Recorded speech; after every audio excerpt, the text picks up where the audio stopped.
आज मैं आप लोगों को एक छोटा सा दरूद बताती हूँ। बहुत छोटा सा दरूद है जो पढ़ने में अगर 500 बार पढ़ेंगे तो 10 मिनट लगेगा और 1000 मरतबा पढ़ेंगे तो 20 मिनट लगेगा। और हम तमाम दरूद पढ़ते हैं पर दरूद का मतलब हम नहीं जानते हैं कि हम किस तरह का दरूद पढ़ रहे हैं और हमारे नबी पे नजराना पेश कर रहे हैं। दरूद को आधा पढ़ते हैं हमें पता नहीं चलता है कि हम दरूद आधा पढ़ रहे हैं या पूरा पढ़ रहे हैं, क्योंकि दरूद को पढ़ना है और नबी की आल पर भी दरूद का नजराना पेश करना है। तो चलिए मैं आपको बताती हूँ कि वो कौन सा दरूद है जिसको पढ़ने से नबी की आल पर भी नजराना पेश हो जाएगा नबी के साथ।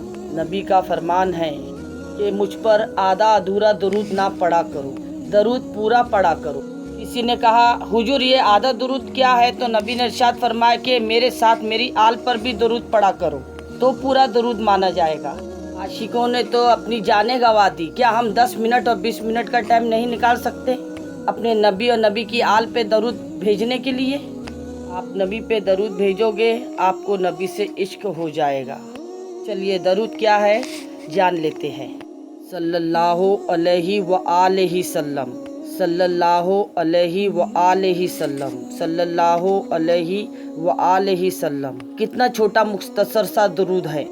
तमाम मुसलमान को इस तरह से दरूद पाक को पढ़ना चाहिए ताकि एक ही दरूद पढ़ने से नबी और नबी की आल पर दरूद का नजराना पेश हो जाए।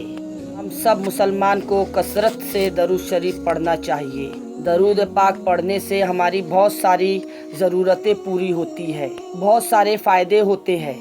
सबसे अव्वल तो हमारी हर दुआ कबूल होती है, उससे ज़्यादा अव्वल तो अल्लाह राज़ी होता है हमसे आपसे। अल्लाह के प्यारे महबूब पे हम दरूद का नजराना पेश करते हैं तो अल्लाह हमसे कितना राज़ी रहता है। इतना छोटा सा दरूद हम पढ़ लेंगे तो कितना टाइम लगेगा हमको पढ़ने में? 10-20 मिनट में हम 500-1000 बार दरूद शरीफ पढ़ ले कसरत से। रोज़ाना एक मामूल बना ले कि हमें ये दरूद पाक को पढ़ना है। आप भी तमाम मोमिन मोमिनात पढ़े और अपने बच्चों से भी पढ़वाया करें। तस्बीह 100 दाने की देके बच्चों को एक साइड में बिठा दिया करे कि बस ये तस्बीह 10 तस्बीह पूरी करो, 20 तस्बीह पूरी करो।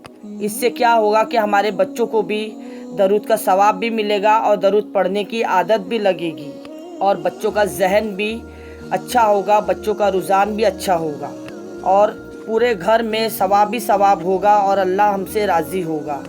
आज के टाइम हमने हमारे अल्लाह को कितना नाराज़ करके रखे हैं।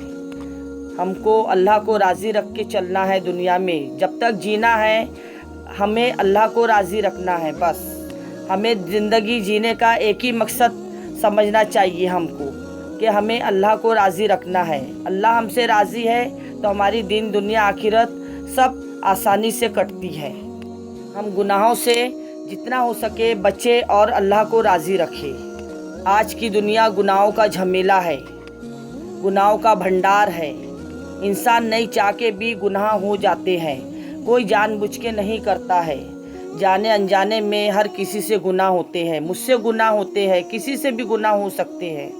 तो इसके लिए ये तस्बीह भी पढ़ा करे दरूद पाक की और इस्तग़फ़ार भी पढ़ा करे, क्योंकि ज़िंदगी में तौबा भी किया करे और तस्बीह पढ़ के दरूद पाक की अल्लाह को राज़ी रखा करे।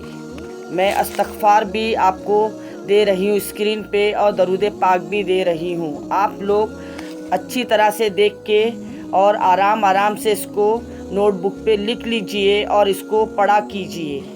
हमारी ज़िंदगी की तमाम तकलीफ़ परेशानियाँ दूर होगी और हमारी दुआओं में असर पैदा होगा।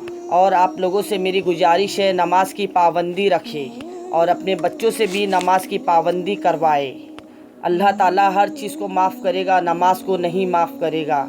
हम मरने के बाद सबसे पहले अव्वल अल्लाह हमसे नमाज पूछेगा। कितना खाना खाए, कितना कमाए, ये नहीं पूछेगा। अल्लाह हमसे सबसे अव्वल नमाज के बारे में पूछेगा। नमाज कितनी लाया है मेरे पास? ऐ बंदे, तू दुनिया में रहा इतने साल, तूने नमाज कितनी पढ़ा? तो इसलिए मेरी आप लोगों से सबसे गुजारिश है कि आप लोगों को नमाज की पाबंदी करना है और अपने बच्चों को भी नमाज की पाबंदी करवाना है ताकि बच्चों का भी सवाब आपको मिले और आपका तो सवाब आपको मिलेगा ही बेहतर। मैं उम्मीद करती हूँ आप लोगों को मेरा बताना बहुत अच्छी तरह से समझ में आ गया होगा। میری ویڈیو دیکھنے کے لیے آپ کا بہت بہت شکریہ، جزاک اللہ۔